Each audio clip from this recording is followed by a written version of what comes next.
आज मैं आप सबको गणेश चतुर्थी की कथा सुनाती हूँ। यदि आपको ये कथा पसंद हो तो लाइक एंड सब्सक्राइब कीजिएगा। एक बार की बात है, माँ पार्वती बहुत परेशान थी कि जब भी वो स्नान करने बैठती तभी भगवान शिव आ जाते या कोई और भी आ जाता।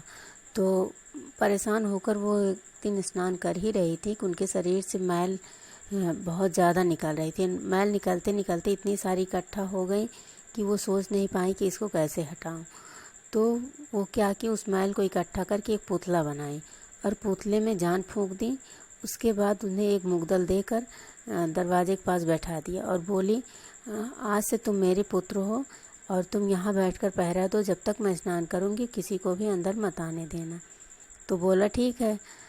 माता जैसे ही स्नान करने गई उसी समय उधर भगवान शिव आने लगे। तो उस पुतले ने खड़े होकर कहा, आप अंदर नहीं जा सकते। भगवान शिव ने कहा, क्यों, मेरा घर है, मैं क्यों नहीं अंदर जा सकता। तो उसने बार बार रोकर भगवान शिव को क्रोध आ गया और फिर दोनों में युद्ध छिड़ गया। भगवान शिव ने अपने त्रिशूल से उस बच्चे का गला काट दिए और उसके बाद अंदर आ गए। तो माँ पार्वती बोली, आप इतनी जल्दी आ गए।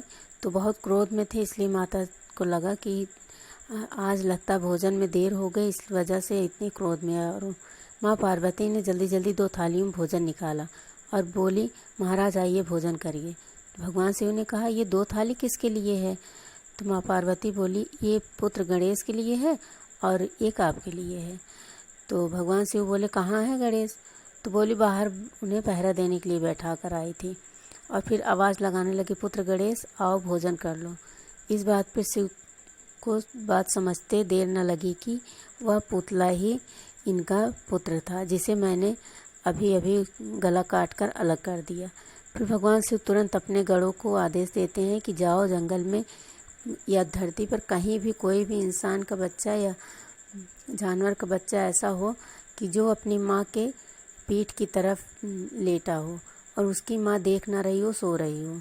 तो गढ़ सारे दुनिया में छाना है, कहीं नहीं मिला। बस उन्हें जंगल में एक ऐसी हथनी दिखी जो कि अपना मुंह दूसरी तरफ की हुई थी और बच्चा उसका दूसरी तरफ पीठ की तरफ था और दोनों ही सो रहे थे।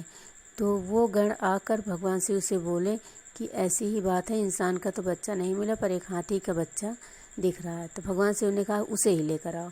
और फिर उस हाथी के बच्चे का गला काट कर लाए और उस पुतले वाले बच्चे पर लगा दिए।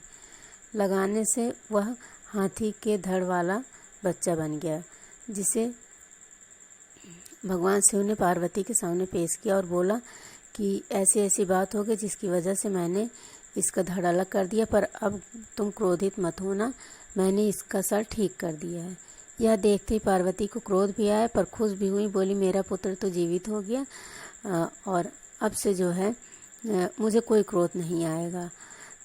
तो भगवान शिव ने उसे और भी आशीर्वाद दिया और बाकी देवी देवताओं ने भी आशीर्वाद दिया और सबने कहा कि यह पुत्र सबसे पहले दरवाजे के बाहर बैठा था, इसलिए हर शुभ कार्य में और पूजा पाठ में सबसे पहले इन्हीं का पूजा होगा।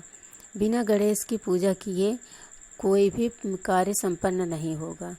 इसलिए शिव और पार्वती बहुत खुश हुए। भादो मास की चतुर्थी के ही दिन गणेश भगवान को माता पार्वती ने बनाया था, इसलिए उस दिन को गणेश चतुर्थी के त्यौहार से जाना जाता है और हम सब हर्षोल्लास से उनका व्रत भी करते हैं और गणेश भगवान के जन्मोत्सव को भी मनाते हैं। यदि आपको ये कथा पसंद आई हो तो आप कमेंट बॉक्स में ज़रूर लिखिएगा। बोलिए गणेश भगवान की जय।